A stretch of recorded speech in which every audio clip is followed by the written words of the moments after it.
கர்த்தருடைய பரிசுத்த நாமத்திற்கு மகிமை உண்டாவதாக. இந்த நல்ல நாளிலே உங்களை சந்திக்க தெய்வம் தந்த கிருபைக்காய், பாக்கியத்துக்காய் நன்றி செலுத்துகிறேன். கர்த்தராகிய இயேசு கிறிஸ்துவின் நல்ல நாமத்தினால் உங்கள் யாவருக்கும் என் அன்பின் வாழ்த்துக்களை அறிய தருகிறேன். ஆமென். எல்லாம் ஜோரா பக்கத்தில் இருக்கிறவங்கள பார்த்து சொல்லுங்க, இனிய பெந்தகோஸ்தே திருவிழா நல்வாழ்த்துக்கள். ஹாப்பி பெண்டிகாஸ்டல் டே. தேங்க்யூ. கர்த்தர் உங்களை ஆஸ்வதிப்பாராக. ஆக்சுவலாக இந்த நாள் ரொம்ப ரொம்ப இம்பார்ட்டண்டான ஒரு நாள், ரொம்ப அமேசிங்கான நாளும் கூட. இந்த நாளை பற்றி நம்ம ஒரு சின்ன ஹிண்ட்டு மட்டும் கொடுத்துட்டு நான் செய்திக்குள்ளே போக விரும்புகிறேன். கர்த்தர் நல்லவர். ஆமென். எந்த அளவுக்கு நல்லவர்னா, தம்மை நேசிக்கிறவர்களுக்காக அல்ல, தாம் நேசித்தவர்களுக்காக தன் இன்னுயிரையும் தியாக பலியாய் கொடுக்க அவர் முன் வந்ததுனால இந்த நாள் நல்ல நாள்னு சொல்கிறேன். ஆமென். ஆமாம், அவர் தன்னை தியாக பலியாய் ஒப்பு கொடுக்க வந்தது தன்னை நேசித்த ஒரு கூட்டத்திற்காக அல்ல, தான் யார் என்று தெரியாமல் இருந்த ஒரு கூட்டத்திற்காக. மெய்ப்பனில்லாத ஆடுகளைப் போல சுற்றி திரிந்த அந்த ஜனம் மெய்ப்பனை கண்டுகொள்ள வேண்டும் என்பதற்காக, தகப்பனை கண்டுகொள்ள வேண்டும் என்பதற்காக, தாயானவரை கண்டுகொள்ள வேண்டும் என்பதற்காக தன்னை தியாக பலியாய் ஒப்பு கொடுத்தமையினால அவர் நல்லவர் அப்படின்னு சொல்கிறோம். ஆமென். இப்போ அவர் நல்லவர்னு சொல்லும் பொழுதெல்லாம் இந்த அன்பை ருசி பார்த்த ஜனம் இருக்குதுல்ல, அவங்க அவர் கிருபை என்றும் உள்ளதுன்னு சொல்லணுமா. நான் கர்த்தர் நல்லவர்னு சொன்னா யாரு அவரை கண்டு கொண்டாங்களோ, ஆமா இவர் எனக்காக மரித்தார், எனக்காக உயிர்த்தார், எனக்காக மீண்டு வரப்போகிறார், என்னோடு கூட இருக்கிறார் அப்படின்ற நிச்சயம் உடையவங்க இருக்கிறாங்கல்ல, அவங்க எப்பொழுதுமே சொல்லணும், கர்த்தர் நல்லவர், அவர் கிருபை என்றும் உள்ளது. கர்த்தர் நல்லவர். எதை ஓங்கி சொல்லுங்க பார்ப்போம். கர்த்தர் நல்லவர். ஆமென். கையை தட்டி ஆண்டவருக்கு ஒரு நன்றி சொல்லலாமா? ஸ்தோத்திரம். நம்ம செய்திக்குள்ள போகலாம். போகிறதுக்கு முன்னாடி மாற்றங்கள் என்பது தேவைதானே? ஆமென். மாற்றங்கள் என்பது தேவை, அதுவும் அத்தியாவசிய தேவை நம்ம சபைக்கு. ஆமென். எல்லாருமே எழுப்புதல் வீரர்களாக உருவாகணும். எழுப்புதல் வீரர்களாக, ஜெப வீரர்களாக, கிறிஸ்துவுக்கு யுத்த சன்னதர்களாக, அப்படி முன் செல்லக்கூடிய வீரர்களாக நம்ம என்ன செய்யணும்னா, ஒவ்வொருவரும் சிறியோர் பெரியோர் முதியோர் யாவராயினும் கர்த்தருக்கு முன் நிற்கத்தக்க. தீர்க்கதரிசி எலியா அப்படி தானே சொல்றாரு, கர்த்தருக்கு முன்பதாக நிற்கிற நான். எலிசாவும் அந்த வார்த்தையை சொல்றாரு, கர்த்தருக்கு முன்பதாக நிற்கிற நான். அப்போ நம்ம யாருக்கு முன்னாடி நிற்கிறோம்? அப்போ எல்லாருமே யாரா இருக்கணும்? யுத்த வீரர்களாக இருக்கணும். யுத்த, அதுக்குன்னு தெரு தெருவா வீடு வீடாக போய் சண்டை போட்டு திரியுங்க அப்படின்னு சொல்லலை. அந்த யுத்தம் வேறு. நான் சொல்லுகிற யுத்தம் வேறு. ஆவிக்குரிய யுத்தம், சத்துருவை எதிர்த்து போராடக்கூடிய ஒரு யுத்தம், சத்துருவானவனை ஜெயிக்கக்கூடிய ஒரு யுத்தம். அதுக்கான சர்வாயுத வர்க்கத்தை ஆண்டவர் ஏற்கனவே என்னைக்கு பிதா குமாரன் பரிசுத்த ஆவியின் நாமத்தினால முழுக்கு ஞானஸ்தானம் எடுத்து மாம்சத்துக்கு செத்து ஆவிக்கு பிழைத்தோமோ அப்போவே ஆண்டவர் அதெல்லாத்தையும் கொடுத்துட்டாரு. என்னத்தை கொடுத்துட்டாரு? சர்வாயுத வர்க்கத்தை கொடுத்துட்டாரு. எதை கொடுத்துட்டாரு? அவர் நம்ம எப்போ ஏற்றுக்கொண்டோமோ அப்போ அப்பா பிதாவேன்னு கூப்பிடக்கூடியதான அதிகாரத்தை கொடுத்தாரு. அப்பா பிதாவே அப்படின்னா தலைச்சன் பிள்ளைக்குள்ளேயே உரிமை, தலைச்சன் பிள்ளைக்குரிய உரிமை, அதை நம்மளுக்கு ஆரம்பத்திலே கொடுத்துட்டாரு. திருமுழுக்கு எப்போ எடுத்தோமோ அப்போ சர்வாயுத வர்க்கத்தையும் கொடுத்துட்டாரு. அதோடு கூட பரிசுத்த ஆவியானவரையும் நமக்கு தூணாக துணையாக நிறுத்திட்டாரு. அவருக்கு நம்ம எப்போ இடம் கொடுக்குறோமோ அப்போ அவர் நமக்குள்ள கிரியை செய்வார். இந்த சப்ஜெக்ட் புரியுறது கொஞ்சம் கஷ்டம். இந்த சப்ஜெக்ட் புரியுறது கொஞ்சம் கஷ்டம். எப்படின்னா, ஏசாமி கூட எத்தனை பேர் இருந்தாங்க? 12 பேர் இருந்தாங்க. அந்த 12 பேரும் கூட ஏசப்பா இருந்தார், ஏசப்பா கூட அந்த 12 பேர் இருந்தாங்க. நான் சொல்றது புரியுதா?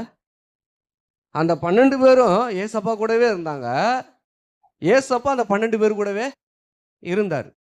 அழைக்கும் போது அப்படிதான் அழைக்கிறாரு. இவர்கள் என்னோடு கூட இருக்கும்படிக்கு அப்படின்னு 12 பேர் அழைக்கிறாரு. அப்போ அந்த 12 பேருமே இயேசுவோடு கூடத்தான் இருந்தாங்களா?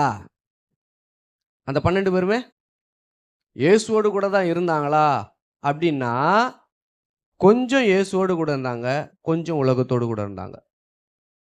ஆனா ஏசப்பாவுக்கு என்னதான் நோக்கம்? இவர்கள் என்னோடு கூட இருக்கணும். இவர்கள் என்ன, நான் புதுசா எதனாவது சொல்றேனோ? இல்ல. இவர்கள் என்னோடு கூட இருக்கும்படி இவர்களை நான் தெரிந்து கொண்டேன்னு சொல்லி அவர்களுக்கு அப்போஸ்தலர் அப்படின்ற ஒரு பட்டத்தை கொடுத்தாரு. என்ன பட்டம்? என்ன பட்டம்? அப்போஸ்தலர். அப்போஸ்தலர்ன்ற பட்டத்தை கொடுத்ததுக்கு காரணம் என்ன? இவர்கள் என்னோடு கூட இருக்கணும். இவர்கள் இந்த 12 பேரை வச்சுதான் அசாத்தியமான காரியங்களை ஆண்டவர் செய்தாரு. பயங்கரமான காரியங்களை செய்தாரு. தேசத்துக்கு ரட்சிப்பு கொண்டு வந்தாரு. இவர்கள் ஆண்டவர் அடுத்தபடியா என்ன சொன்னார்னா, நீங்கள் எனக்கு சாட்சிகளாய் இருப்பீர்கள்னாரு.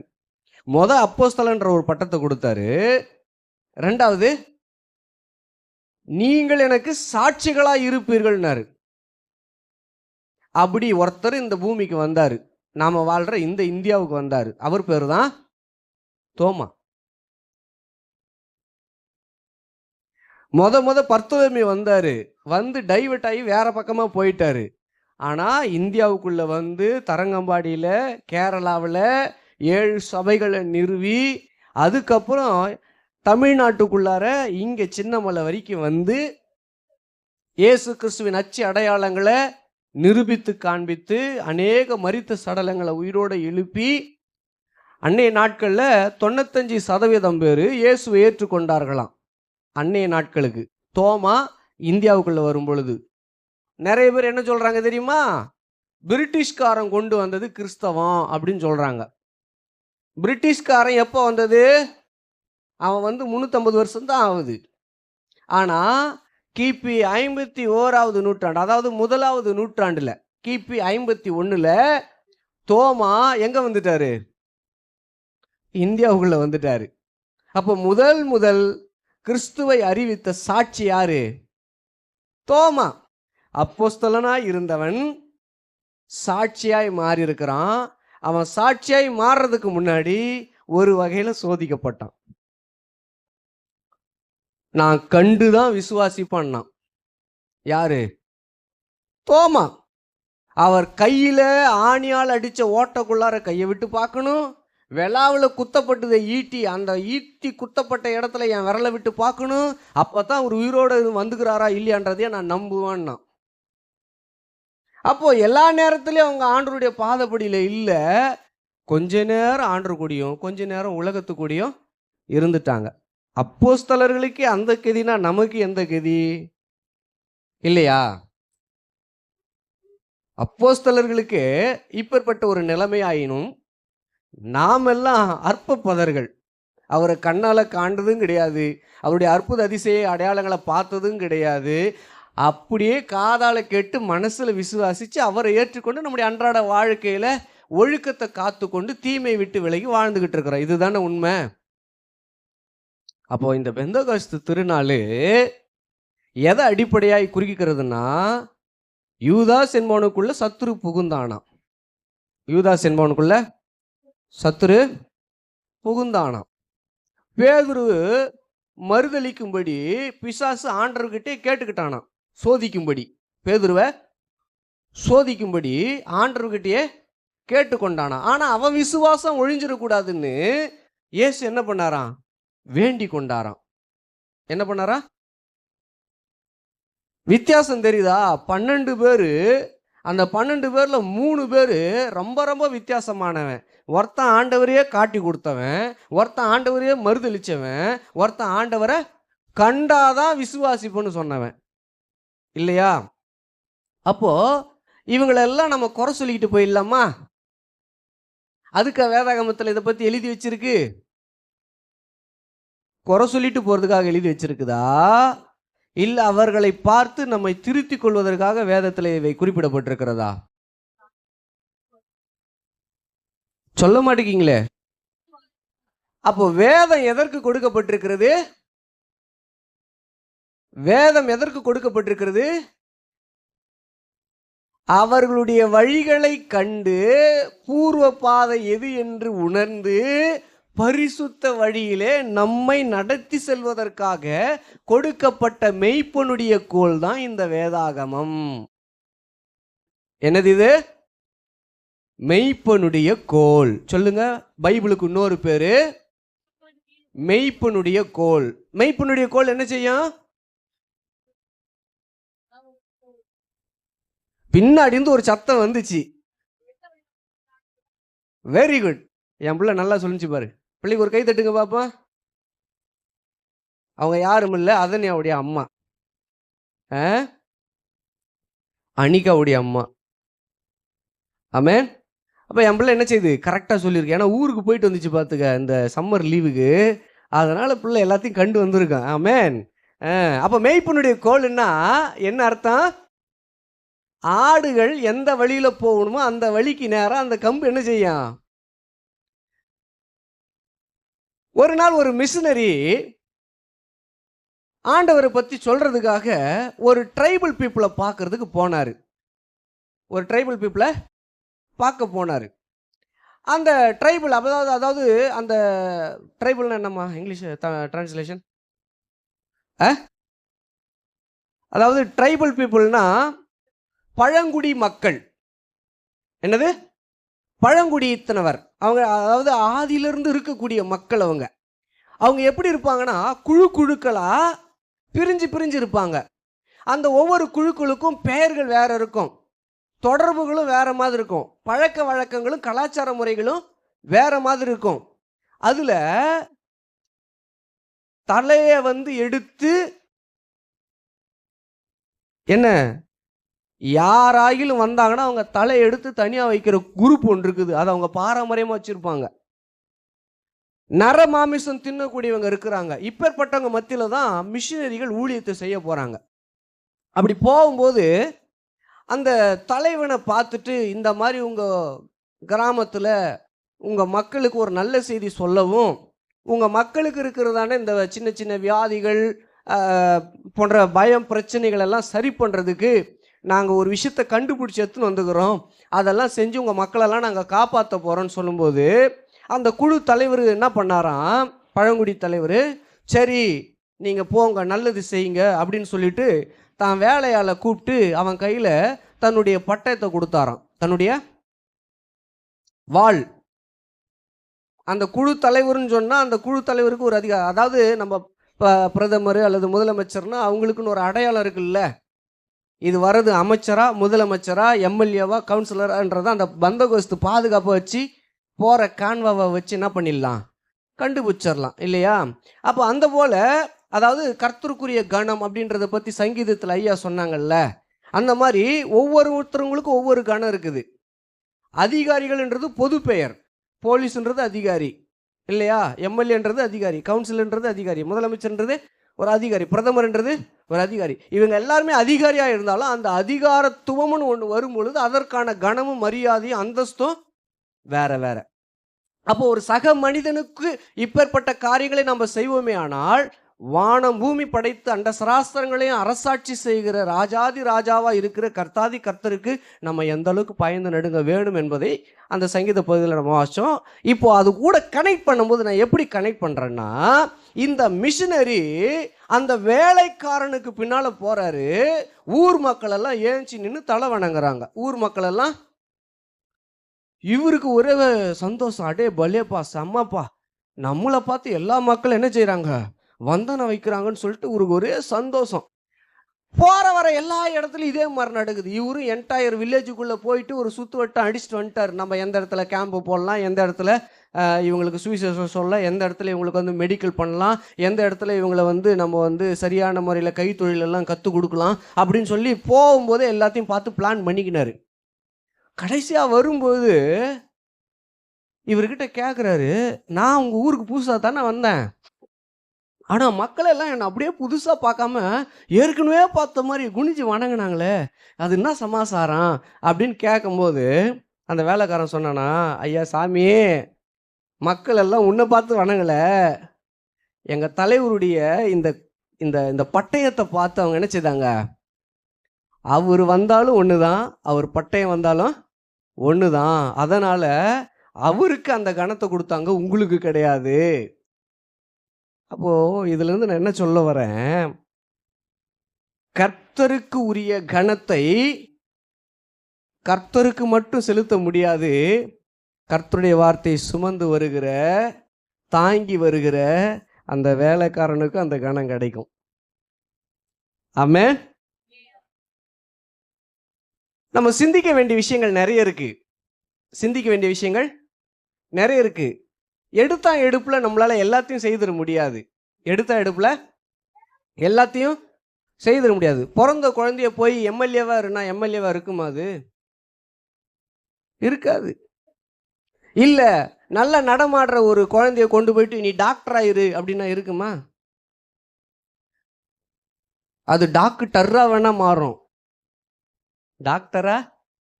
அப்ப எடுத்தா எடுப்புல எல்லாமே ஒரு கட்டத்துக்கு நேரா ஒரு நிலைமைக்கு நேரா வந்துட முடியாது. அதற்கு முறையான பயிற்சியும் அனுபவமும் தேவைப்படுகிறது. அதற்கு முறையான அப்போ அதை பத்தி வேதம் நம்மளுக்கு என்ன சொல்லுது? அப்போ அதை பத்தி நமக்கு வேதம் தான் வெளிச்சம். ஆமென். உண்மைதானே? மெய்ப்பனுடைய கோல்னு சொன்னல, அது என்ன செய்யும்? நமக்கு வழிகாட்டும். அப்போ ஒரு எழுப்புதல் வேணும்னு சொன்னல, அது என்ன எழுப்புதல்னா, வசனத்தை வாசிக்கணும். எல்லாருமே வாசிக்கணும். வசனத்தை வாசிக்கணும். வாயை திறந்து சொல்லுங்க பார்ப்போம். இன்னும் கொஞ்சம் சத்தமா சொல்லுங்க பார்ப்போம். எல்லார் கையிலுமே என்ன இருக்கு? இருக்கா? தூக்கி காட்டுங்கன்னெல்லாம் சொல்லி அவமானப்படுத்த மாட்டேன். உங்க கையில நீங்க தாங்கி பிடிச்சிக்கிறீங்க. வேதத்தை நீங்க சுமக்கையில அந்த வேதம் உங்களை சுமக்கும். இதுதான் சத்தியம். ஆமென். அப்போ வெறும் சுமக்கிறதோட நிறுத்திக்கிறலாமா? அதை அனுபவிக்க வேண்டாமா? ஒரு கதை இருக்கு. என்னடா கதையா சொல்லிட்டு இருக்கானேன்னு பார்க்காதீங்க.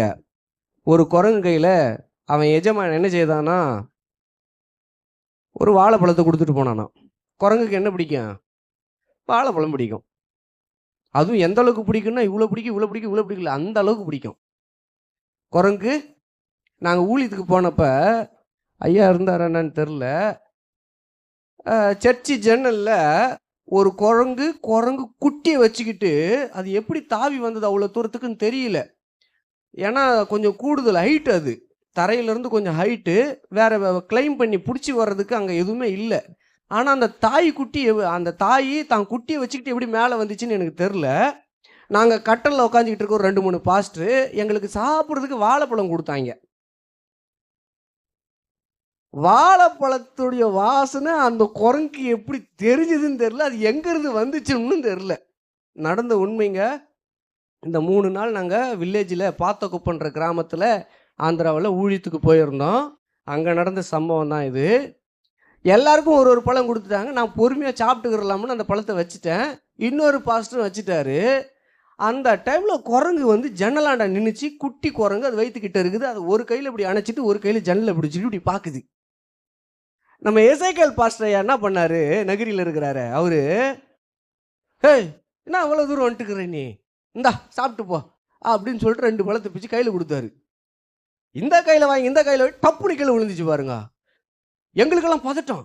அடடாடா, வாழைப்பழத்தை கொடுத்து குழந்தைய கீழே தள்ளிட்டோமே அப்படின்னு சொல்லிட்டு. அப்புறம் பக்கத்து, அப்படியெல்லாம் நீங்கள் நினைக்காதீங்க, அது பழத்தை வாங்கினு எப்பயோ போயிட்டு இன்னும் ஃப்ரெண்ட்ஸுங்க இருக்குது, அதெல்லாம் போய் கூட்டின்னு வருன்னாரு. அவருக்கு எந்த அளவுக்கு ஞானமோ நமக்கு தெரியாது, இல்லை அனுபவமோ நமக்கு தெரியாது. அந்த பழத்தை அது வாங்கின கேப்பில் இந்த கையில் மாற்றி இந்த கையில் டப்புனு கீழே விழுந்துச்சு பாரு. நாங்கள் கீழே விழுந்து செத்தே போச்சுன்னு நினச்சோம். அது எங்கிட்ட போயிடுச்சு அதுக்குள்ளே. அப்போது குரங்கு கையில் எஜமான் என்ன பண்ணார், வாழைப்பழத்தை கொடுத்துட்டு, லேய் கையில் வச்சுட்டு இருக்கணும், நான் போயிட்டு குளிச்சுட்டு வருவேன், அது வரையிலும் பத்திரமா பார்த்துக்க அப்படின்னு சொல்லிட்டு போனார். இந்த குரங்கு பார்க்குது.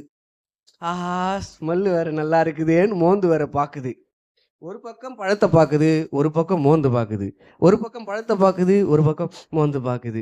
இவர் குளிக்கிறாரு, குளிச்சுக்கிட்டே இருக்கிறாரு. என்ன மாதிரி ஆள் போல் இருக்குது. நல்லா தேய்ச்சி தேய்ச்சி சுரண்டி சுரண்டி ரத்தம் வந்துடும் போல் இருக்குது பாவம். அவர் என்ன செய்தார், குளிச்சுட்டு வர அந்த கொஞ்சம் கேப்பில் பெரிய சமாசாரமே நடந்துருச்சு. நான் உங்க கையில் என்ன கொடுத்தேன், பழம் கொடுத்தேன். அந்த பழத்தை நீ என்ன பண்ண, குரங்கு பேந்த பேந்த முழிக்குது. என்ன பண்ணுது, பேந்த பேந்த முழிக்குது. ஏன்னா எப்பவுமே அவங்க 2 பேரும் ஒன்றா தானே சாப்பிடுவாங்க. இந்த குரங்கு வச்சு தான் இவர் சம்பாதிக்கிறாரு, சம்பாதிக்கிறத வச்சு இந்த குரங்குக்கும் போசிப்பு நடக்குது.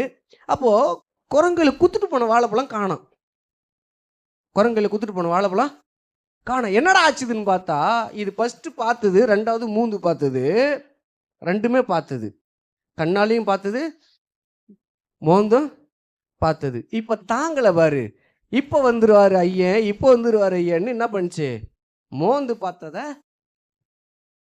கொஞ்சம் அது தோல் ஒன்றுமே தெரியல. 2வது முறை தடவி தடவி பார்க்குது. அது தடவை தடவை அது கை விரலுக்கு அதுக்கு என்ன ஆகுது, பழம் கொஞ்சம் கொஞ்சமாக பேத்துக்கிட்டு வருது. வர வர வர கொஞ்சம் பழம் தெரிஞ்சதா, அந்த பழத்தை என்ன செய்ததுன்னா நாக்கால அடாடாடாடாடா, என்ன ஒரு டேஸ்ட்டு, என்ன ஒரு டேஸ்ட்டு. இப்போ என்ன செய்தது, ஒரு பக்கம் மட்டும் சாப்பிட்டு மூடி வச்சிடலான்னு பிரிச்சதை கடிச்சு சாப்பிட்டுட்டு அப்படியே மூடி வச்சிருச்சு. இவர் நம்மால் வருவார்னு பார்த்தா வரவே இல்லை, குளிச்சுக்கினே இருக்கிறார் அவர். இது பார்த்து பார்த்து பார்த்து பார்த்து ஒரு பக்கம் பிரிச்சது இன்னொரு பக்கமும் பிரிச்சிடுச்சு, இன்னொரு பக்கம் பிரிச்சது இன்னொரு பக்கம் பிரிச்சிடுச்சு, இன்னொரு பக்கம் பிரிச்சது இன்னொரு பக்கம். வாழைப்பழத்தை எத்தனையா பிரிப்போம் நம்மலாம், குரங்கு கூட 4ஆக பிரிச்சிடுச்சு. 4 வழி சாலை ஆரம்பம், 80 கிலோமீட்டர் வேகம்.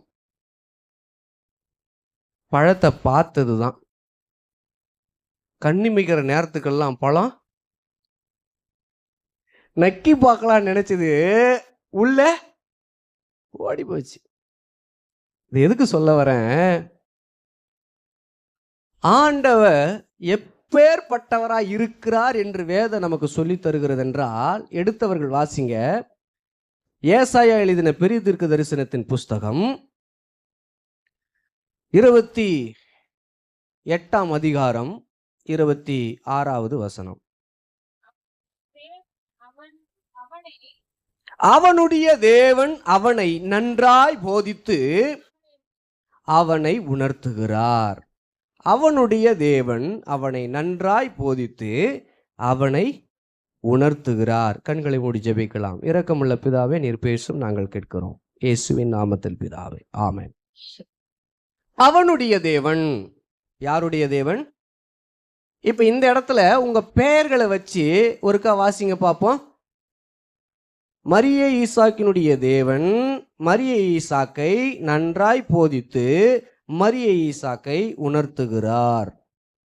என் ஃபுல் நேம் மரியே ஈசாக்குன்னா, ஆமா.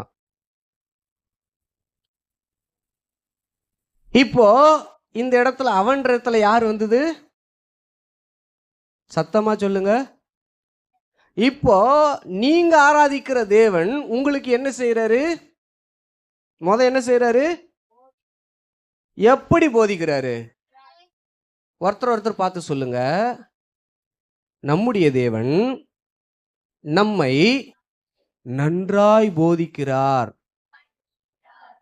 இப்ப என்ன பாருங்க, நாங்க நன்றாய் போதிக்கும்படி கர்த்தருடைய வார்த்தையை உங்களுக்கு கொண்டு வருகிறோம். இந்த வார்த்தையை எனக்குன்னு ஏற்றுக்கொள்ளுகிறவர்கள் பாக்கியவான்கள். எனக்குன்னு, அது ஏன் இன்னொரு ஆள் உங்ககிட்ட வந்து சொல்லணும் உன்னை பற்றி தான் பேசுகிறாருன்னு நீ தைரியமா சொல்லி, இல்லை இல்லை ஆண்டவர் என்னை பற்றி தான் பேசுகிறாரு சொல்ல மாட்டேங்கிங்களே. இனி ஒருத்தவங்க உங்களை பார்த்து, ஏய் இன்னைக்கு ஆராதனையில் உன்னை பற்றி தான் ஆண்டவர் பேசினாரு அப்படின்னு சொல்லக்கூடாது. நீங்கள் மற்றவங்களை பார்த்து சொல்லணும், ஆண்டவர் இன்னைக்கு என்னை பற்றி தான் பேசினாரு. ஏன் இதை சொல்ல வரேன் தெரியுமா? அப்போஸ்தலர்ல 3 பேர்ல ஒருத்தன்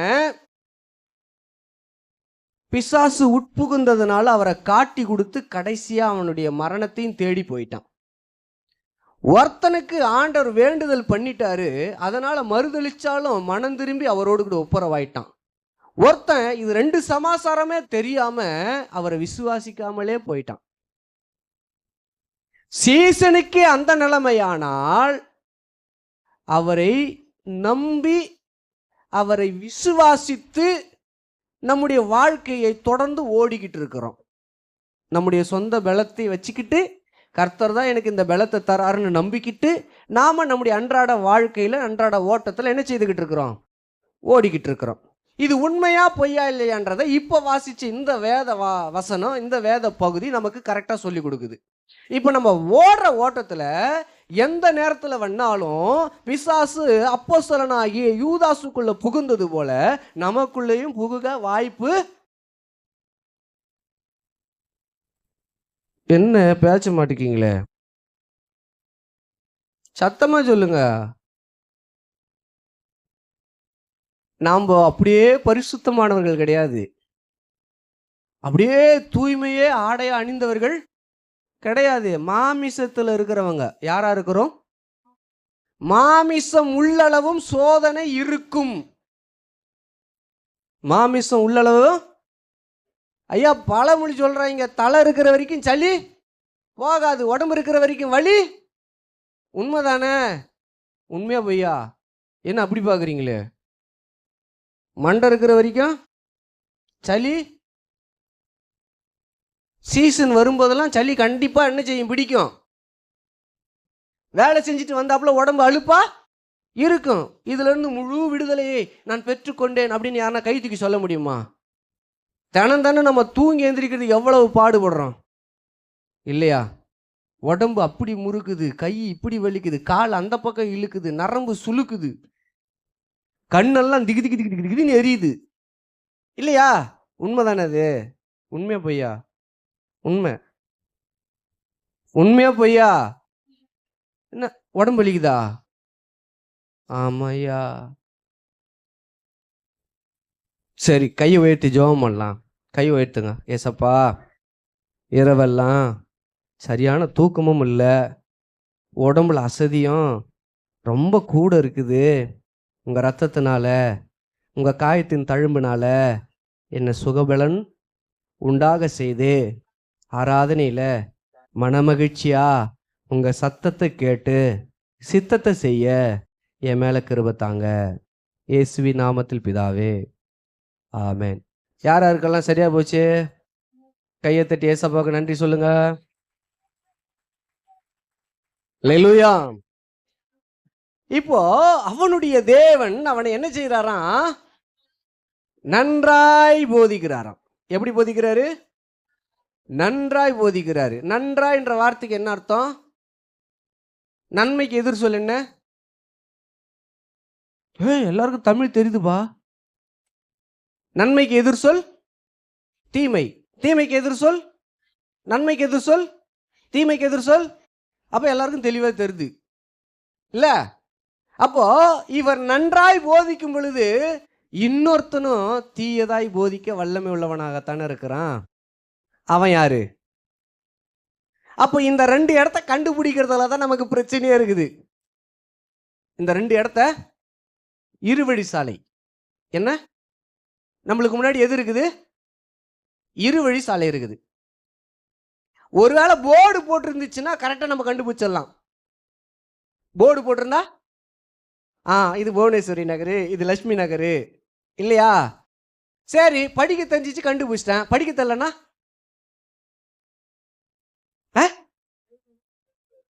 இதில் போகலாமா, இதில் போகலாமா, இதில் போகலாமா, இதில் போகலாமா? அதிலே நமக்கு கொஞ்சம் மண்டை குழம்பு போய் நேரம் காலெல்லாம் ஓடி போயிடும். இதே கொஞ்சம் படிப்பறிவு இல்லாதவங்க ஆனாலும் கொஞ்சம் புத்திசாலி, அவங்க என்ன பண்ணுவாங்க?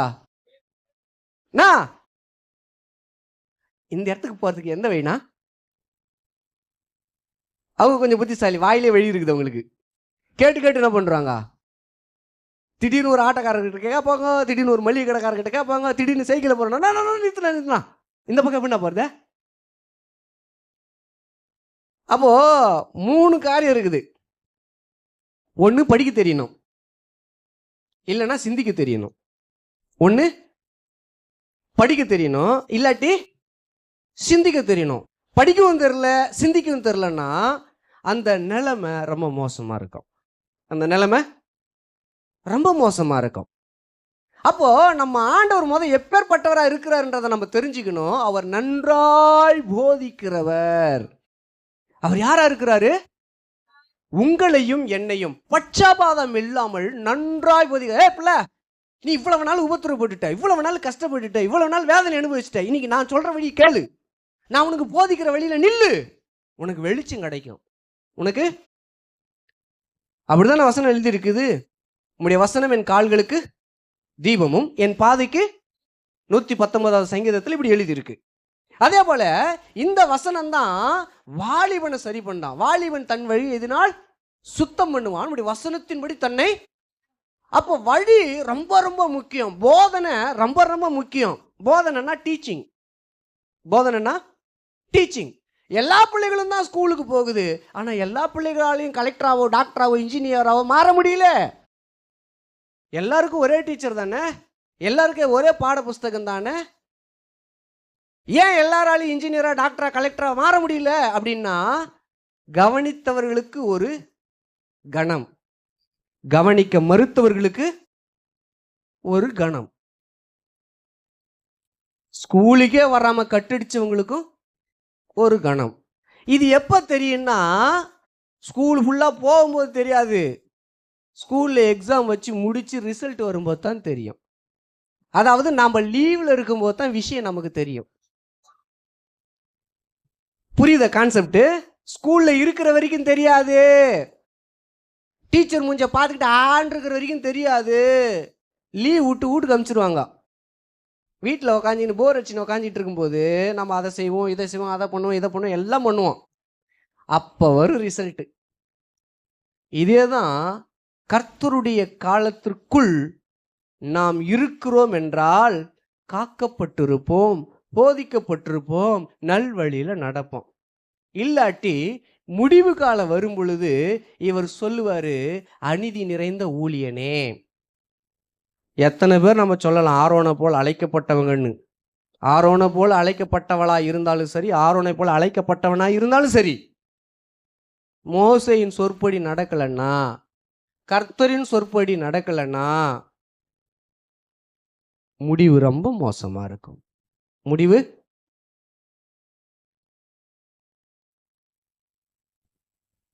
அப்போ இங்க ஆண்டவர் என்ன சொல்றாரு? நான் உன்னை நன்றாய் போதிப்பேங்கிறாரு. நான் உன்னை எப்படி போதிப்பேன்? இதை எப்படி போதிக்கிறாரு? சங்கீதம் 32:8 வாசிங்க. சங்கீதம் 32:8 எல்லாருமே வாசிக்கணும்.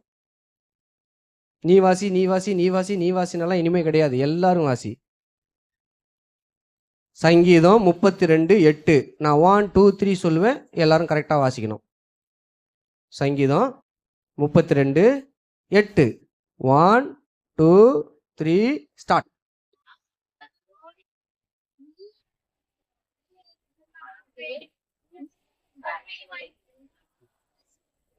Praise the Lord. சூப்பர். எல்லாரும் ஏக சத்தமா ஒரே குரலா வாசிங்க. கர்த்தர் உங்களை ஆசீர்வதிப்பாராக. வசனம் என்ன சொல்லுது? நான் உனக்கு போதித்து நீ நடக்க வேண்டிய வழியில உன்மேல் என் கண்ணை வைத்து உனக்கு. அப்போ நன்றாய் போதிக்கிறவரு நம்மளை எப்படி பார்க்கிறாருன்னா, கண்ணுக்குள்ள கண்ணா. கண்ணுக்குள்ள கண்ணா, அதாவது கண்ணின் இமை போல. இன்னொரு இடத்துல அப்படித்தானே வசனம் சொல்லுது, உன்னை தொடுகிறவன் என் கண்ணின் மணியை தொடுகிறான். அப்படின்னா நம்ம எங்க இருக்கிறோம்? ஆண்டவருடைய கண்ணுக்குள்ள இருக்கிறோம். அதை தான் இங்க வசனம் சொல்லுது. உன்மேல் என் கண்ணை வைத்து உனக்கு என்ன செய்வேன்? நானு அதான் போதிப்பேன், உனக்கு அறிவுரை கொடுப்பேன். நீ உன் தொழிலை எப்படி செய்யணும், இந்த சமுதாயத்தில் எப்படி வாழணும், சபையில் எப்படி இருக்கணும், உன் குடும்பத்தில் உன் நடவடிக்கைகள் என்னவா இருக்கணும், எப்படி இருக்கணும், எல்லாத்தையும் நான் என்ன பண்ணுவேன்? உனக்கு போதித்து உனக்கு ஆலோசனை கொடுப்பேன். இந்த போதனையின் அடிப்படையில், இந்த ஆலோசனையின் அடிப்படையில் நீ பின்பற்றி வந்தினா உனக்கு ஜெயம் உண்டாயிருக்கும். உனக்கு ஏன்னா நான் ஏதோ வத்தலையும் பொத்தலையும் வச்சுன்னு பேசல, நான் அடிபட்டு அனுபவிச்சதுனால பேசுறேன். அடிபட்டு. ஆமா. இப்போ உங்களுக்கு ஒரு டாஸ்க் கொடுக்க போறேன். ஏனக் பிரதர் மார்க்கு 1:13 எடுத்து வச்சுக்கணும். ஏனக் பிரதர் மார்க்கு 1:13 எடுத்து வச்சுக்கணும். லூக்கா 4:2 பிலமோன் எடுத்து வச்சுக்கணும். லூக்கா 4:2 பிலமோன் எடுத்து வச்சுக்கணும். எபிரேயர் 2:18 ஆஷா எடுத்து வச்சுக்கணும். எபிரேயர் 2:18 ஆஷா எடுத்து வச்சுக்கணும். எபிரேயர் 4:15 மில்கால் எடுத்து வச்சுக்கணும்.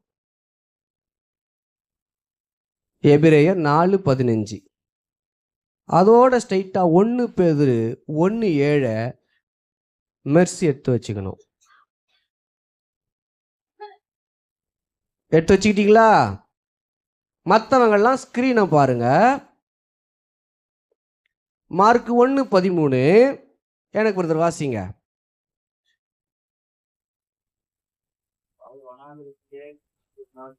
அவர் வனாந்தரத்திலே 40 நாள் இருந்து சாத்தானால் சோதிக்கப்பட்டு அங்கே காட்டு மிருகங்களின் நடுவிலே சஞ்சரித்து கொண்டிருந்தார். தேவதூதர்கள் அவருக்கு ஊழியம் செய்தார்கள். இது எதனா புரிஞ்சிச்சு உங்களுக்கு?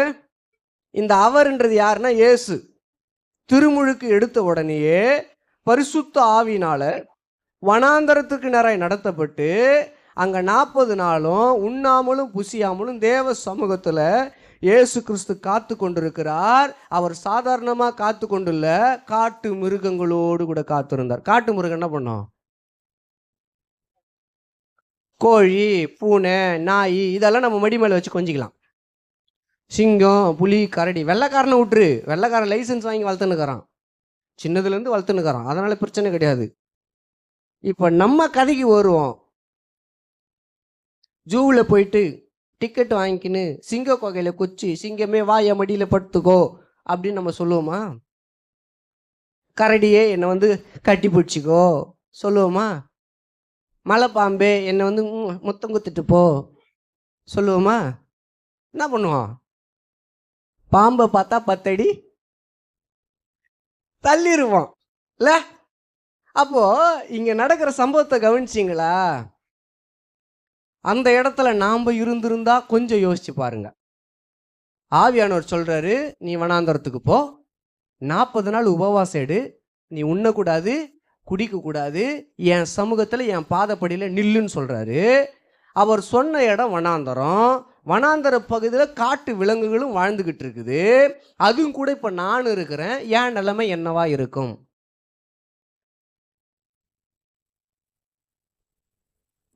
சில்ற என்ன பாரு, நிலைமை என்னவா இருக்கும்?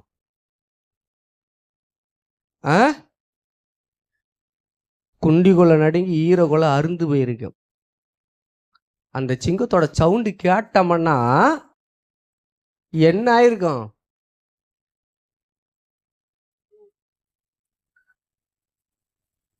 சும்மா ஷார்ட் ஃபிலிம், கிறிஸ்டியன் ஷார்ட் ஃபிலிமில் வந்த ஒரு சின்ன ஒரு காட்சியை பார்த்துட்டு ராத்திரி ஃபுல்லாக தூங்காதவங்க நம்ம.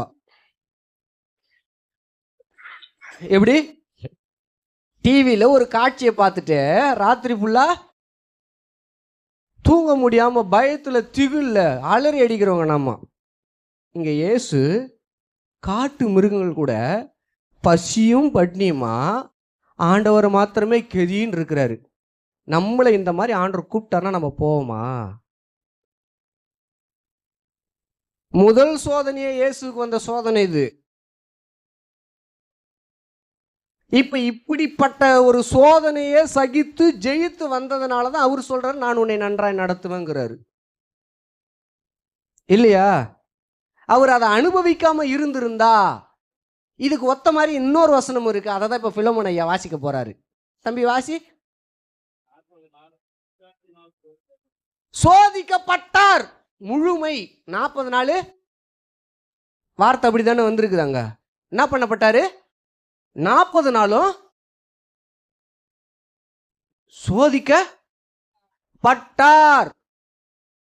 ஏதோ ஒரு நாள் சோதனைங்க, 2 நாள், 10 நாள் வரைக்கும் சோதனைங்க, அதுக்கப்புறம் சந்தோஷமா தாங்க இருந்தாரு அப்படின்னு இருக்குது.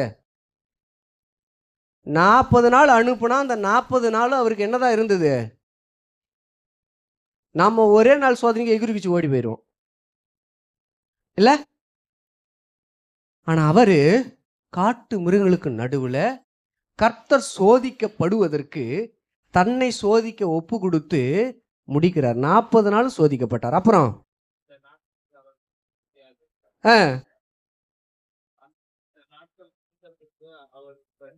அந்த நாட்கள் முடிந்த பிறகு அவருக்கு பசி வந்துடுச்சு. இப்ப மேல உள்ளதுக்கு கீழே உள்ளதுக்கு என்ன வித்தியாசம் இருக்குது? சோதிக்கப்பட்டார்ல, சோதிக்கப்பட்டாருக்கும் இப்போ பசி வந்துடுச்சு அப்படின்றதுக்கும் எதனா உங்களுக்கு புரிய முடியுதா? அண்டர்ஸ்டாண்ட் ஆகுது அந்த வசனம்?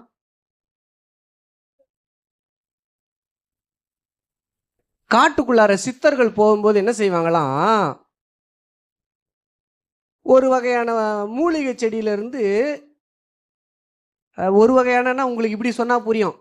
கிராமத்துக்குள்ளே காட்டுக்குள்ளே போயிட்டு வரும்போது நம்ம கால்லாம் சின்ன சின்னதாக ஒரு நெரிஞ்சல் முள், அதவர் அந்த நெரிஞ்சல் முள்ளுக்கு நடுவில் விதை விதையாக இருக்கும். அதெல்லாம் அடித்து அரிசி மாதிரி எடுத்து வேக வச்சு சாப்பிட்டு போவாங்களாம். ஒரு வருஷம் ஆனாலும் வயிற்று பசிக்காதான் பார். ஒரு வருஷம் ஆனாலும் வயிற்று பசிக்காதான். அவங்க காட்டுக்குள்ளே போயிட்டு அவங்க செய்ய வேண்டிய தியான முறைகளெல்லாம் செஞ்சு முடிட்டு அவங்க கையாள வேண்டிய மூலிகளெல்லாம் எடுத்துகிட்டு வந்துட்டு வீடு வந்து சேர்ந்ததுக்கப்புறம் மிளகு ரசம் வச்சு சாப்பிட்டு அந்த அந்த மூலிகையுடைய தன்மையை முறிப்பாங்களாம். இது நான் சித்தக்கோட்டில் படிக்கும்போது கொஞ்சம் அப்படி படித்து தெரிஞ்சுக்கினேன். இப்போது இயேசுநாதர் இந்த மாதிரி வித்தெல்லாம் பண்ணின்னு போகலாங்க. நெரிஞ்சல் அரிசி எடுத்து சாப்பிட்டுட்டு பசி அடைக்கின்னு ஆண்டர்கிட்ட நானும் தோத்திரம் ஆத்திரம் பண்ணல. அவரு மாமிசத்துல சோதிக்கப்பட்டு வலி வேதனைகள் அத்தனையும் அனுபவிச்சு தாங்கி சகிச்சு ஓட்டத்தை முடிக்கும் பொழுது அவருக்கு பசி வந்துடுச்சு. பசி வந்ததுக்கு என்ன அடையாளம்னா, ஆண்டவர் சித்தம் நிறைவேறிடுச்சு, இனி நீ போய் ஊழியத்தை செய். பசி வந்துடுச்சு இல்ல, போ ஆத்துமாக்களை சம்பாரி. பசி வந்துடுச்சு இல்ல, போ ஆத்துமா. பசி வந்துடுச்சுன்னா என்ன அர்த்தம்? உணர்வு வந்துடுச்சுன்னு அர்த்தம். உணர்வு அதை தான் நம்ம ஏற்கனவே வாசித்தோம். முத ஏசாயா 28-26 அவனுடைய தேவன் அவனை நன்றாய் போதித்து அவனை உணர்த்துகிறார். அவனை உணர்த்துகிறார். போதிக்கிறதோடு மட்டும் கிடையாது, உணர்த்தவும் செய்கிறார். இயேசுவை 40 நாள் கொண்டு வந்து அவரை புடமிட்டு அவருக்கு போதனை செலுத்தி தான் செய்ய அத்தனையும் அவருக்கு காண்பித்து கொடுத்து அனுப்புறாரு. பசி வருது, உணர்வு வந்துடுச்சு. உணர்வு வந்தவர் உலகத்துக்குள்ள வந்து என்ட்ரான் அடுத்த நிமிஷமே மரித்தோரை எழுப்புறாரு, வியாதிப்பட்டவர்களை சுகமாக்குறாரு, பிசாசுகளை நீக்கிறாரு, ஜனங்களுக்கு எல்லாருக்கும் ரட்சிப்பு கொடுக்குறாரு. ஜனங்கள் எல்லாருக்கும். இப்போ இது எல்லாத்தையும் இயேசு சொல்லும் போது சொல்றாரு, நானா சுயேட்சையா எதுவும் செய்யல, என் பிதா செய்ய கண்கள் கண்டது எதுவோ அதைத்தான் நான் இங்க செய்தேன். சாட்சி கொடுத்தாரா? சாட்சி கொடுத்தாரா? என்ன கொடுத்தாரு? அடுத்து யாரை வாசிக்க சொன்னேன்? ஆஷாவை வாசிக்க சொன்ன. வாசி. எபிரேயர் 2:18. ஆதலால் அவர் தாமே சோதிக்கப்பட்டு பாடுபட்டதினாலே அவர் சோதிக்கப்படுகிறவர்களுக்கு உதவி செய்ய வல்லவராய் இருக்கிறார். பக்கத்துல பார்த்து சொல்லுங்க, அவர் கொஞ்ச நெஞ்சம் பாடுபடல, அது உனக்கே தெரியும். இப்ப பைபிள் அதை பத்தி தான் பார்த்தோம். அப்படிப்பட்டவர் தான் நமக்கு தப்பிச்சு கொள்றதுக்கு வழியை காட்ட தெளிவுள்ளவரா இருக்கிறாரு. நாமளும் தெளிவுள்ளவர்கிட்ட வழியை கேட்டு உணர்வடைஞ்சு சூப்பரா வாழலாம். வாங்க. அல்லேலூயா. அப்ப நம்ம ஆண்டவர் நன்றாய் போதித்து உணர்த்துகிறவரா இருக்கிறார்.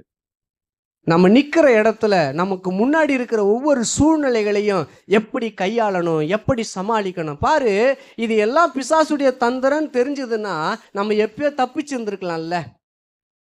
ஒப்புரவாவு ஒரு மனமாவு, ஒப்புரவாவு ஒரு மனமாவு, இதுக்கு ஒரு பிரசங்கம் பண்ண வேண்டிய அவசியமே இல்லை. அதனாலதான் ஏசப்பா வாய்ப்பு கொடுத்தாரு. சூரியன் அஸ்தமிக்கிறதுக்குள்ள நீ மனம் திரும்பு, ரட்சிக்கப்படு, ஒப்புரவாகு, விட்டு கொடு. ஆனா பிசாசு அதுக்கு பள்ளம் தோண்டி ஒரு பாளையத்தை உருவாக்கி அதை வெள்ளம் போல நிரப்பி அதிலேயே நம்மளை மூழ்கடிச்சு சாவச்சிட்றான். அப்போ நாம் போதிக்கப்பட வேண்டிய அவசியத்தில் இருப்போமே, ஆனால் போதிக்கிறவரிடத்துல வரணும்.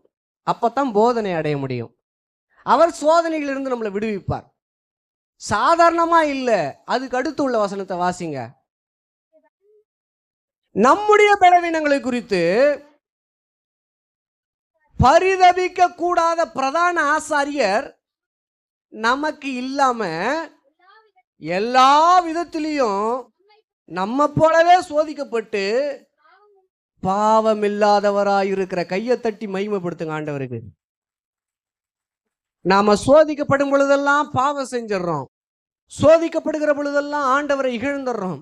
சோதிக்கப்படுகிற பொழுதெல்லாம் ஒருவரை ஒருவர் வெறுத்து பகையும் விரோதத்தையும் ஏற்படுத்தி பிசாசுக்கு தோடு போய் ஆண்டவரை மூஞ்சில் என்ன பண்ணிடுறோம்? கரிய பூசிடுறோம். அவரை ஏமாத்திடுறோம். நம்மை நாமே சோதிக்கப்பட்டு உருவ குத்தி கொள்ளுகிறோம். ஆனால் இங்க களங்கம் இல்லாத பாவம் இல்லாத அவர் நமக்கு இருக்கிறார் என்று வேதம் சொல்லுகிறது. இப்ப நமக்கு யார் இருக்கிறது? சாதாரண ஆசாரியன் இல்ல, பிரதான ஆசாரியன். களங்கம் இல்லாத பிரதான ஆசாரியன். ஆதி நாட்கள்ல ஆசாரியன், அதாவது ஊழியக்காரன், உங்களுக்கு முன்னாடி நின்று பேசுகிற நான் என்னுடைய பாவத்திற்காக முதல் பலியை செலுத்த வேண்டும். இரண்டாவது, என் ஜனத்துடைய பாவத்தை அங்கீகரிக்கிற வரையில பலியை செலுத்தி மகா பிரதான பரிசுத்த ஸ்தலத்துல கொண்டு போகணும். இதுதான் ஆசரிப்பு கூடாரம், பலி செலுத்தக்கூடிய இடம் இது. அப்போ நான் என் பாவத்துக்கு, அப்போ நான் ஆசாரியனா இருக்கும் பொழுது எனக்குள்ளாரையும் பாவம் இருக்கிறது என்பது அர்த்தம். இங்க இவருக்குள்ள பாவம் இல்லை. இல்லாத பிரதான ஆசாரியர் நமக்கு இருக்கிறார். பாவம் இல்லாத, களங்கம் இல்லாத, உன்னதமான. இப்ப இந்த ஆசாரியர் நமக்கு இருக்கிறபடினால நாம் சோதிக்கப்படுகிற பொழுது ஒன்றை காத்துக்கொள்ள வேண்டும். அது என்ன? அடுத்துள்ளது வாசி. அழிந்து போகிற பொன் அக்கினினாலே சோதிக்கப்படும். நல்ல கவனி, அதை பார்க்கிலும் அதிக விலையேற பெற்றதா இருக்கிற உங்கள் விசுவாசம். பக்கத்துல பார்த்து சொல்லுங்க, உங்கள் விசுவாசம் என்ன பண்ணப்படும்? படிமா. சோதிக்கப்பட்டு கிறிஸ்து இயேசு வெளிப்படும் பொழுது உங்களுக்கு புகழ்ச்சியும் கனமும் மகிமையும் உண்டாக காணப்படும். கையை தட்டி ஆண்டவருக்கு மகிமை செலுத்தலாமா? இப்ப ஆண்டவர் நம்மளை போதிக்கிறதுக்கும் உணர்த்து வைக்கிறதுக்கும் நமக்கு எது தேவைப்படுது? சொல்ல மாட்டேங்கீங்களே. பிளஸி என்ன பாரு, என்ன தேவைப்படுது? எதுக்கு விசுவாசம் தேவை? அவர் என்ன போதிக்கிறார் என்பதை அறிந்து கொள்ள. அறிந்த பிறகு உணர்வு வந்துடுச்சு இல்ல, அந்த உணர்வின்படி நடந்து கொள்ள. போதனையை அறிந்து கொள்ள, அந்த போதனையின்படி நடந்து கொள்ள எது எனக்கு தேவைப்படுது? விசுவாசம். என்ன தேவை? ஒரு மனுஷனுக்கு விசுவாசமா இருக்கிறது வேறங்க, ஆண்டவரை விசுவாசிச்சு வாழ்றதுன்றது வேறங்க. இருக்கிற இடத்துல முழங்கால் படி போட்டு, இருக்கிற இடத்துல முழங்கால் படி போட்டு பைபிள் எனக்கு சொல்லித் தருது, இந்த தேவன் நன்றாய் போதிக்கிற தேவன், இந்த தேவன் என்னை உணர்த்துவிக்கிற தேவன், இந்த தேவன் என்னை போலவே பாடுகளையும் கஷ்டங்களையும் அனுபவித்த தேவன், இந்த தேவன் என்னை விடுவிக்க வல்லமை உள்ள தேவன், இந்த தேவன் என்னை நன்றாய் போதித்து உணர்த்துவித்து அவர் வருகிற நாளிலே கனத்தையும் மகிமையையும் புகழ்ச்சியும் எனக்கு கொடுக்கிற தேவன். அதனால நான் சோதிக்கப்படுவது அவசியம். யூதாசை போல மாண்டு அல்ல, பேதுருவை போல் மறுதலித்து அல்ல, தோமாவை போல் தொட்டு அல்ல, கண்டு அல்ல, காணாமல் அவர் விசுவாசிக்க எனக்கு பலன் தாங்க. பரிசுத்த ஆவியானவரே எனக்கு பலன் தாங்க. 40 நாள் சொல்லுங்க, 40 நாள் சீஷர்களுக்கு தன்னை காண்பித்து, நீங்க கட்டளை கொடுத்தீங்க, 10 நாள் வரைக்கும் ஒருமனப்பட்டு காத்திருங்க, பரிசுத்த ஆவிய உங்கள் மேல் வருஷிக்க பண்ணுவேன், அப்பொழுது நீங்க உலகம் ஃபுல்லா எனக்கு சாட்சிகளா இருப்பீங்கன்னு அடையாளம் கொடுத்தீங்களே. அன்னைக்கு இருந்த அப்போஸ்தலர்களும் சீசர்களும் அந்த அடையாளத்தை சுதந்திரித்து கொண்டு சாட்சியா மாறிட்டாங்க. இந்த காலகட்டத்தில் நாங்க அந்த அடையாளத்தை பெற்றுக்கொள்ளவும் உமக்கு சாட்சிகளாய் விளங்கவும் எங்களை நன்றாய் போதித்து எங்களை உணர்த்தி அருளி உணர்வுள்ளவர்களாய் மாற்றி விசுவாசத்தில் வல்லவர்களாய் தலை சிறந்தோங்க தகப்பனே உதவி செய்யும். எங்களை தாழ்த்துகிறோம், வெறுமையாக்குகிறோம், திருக்கரங்களில் அர்ப்பணிக்கிறோம். தொடர்ந்து மகிமைப்படுவீராக. இயேசுவின் நாமத்தில் பிதாவே, ஆமென்.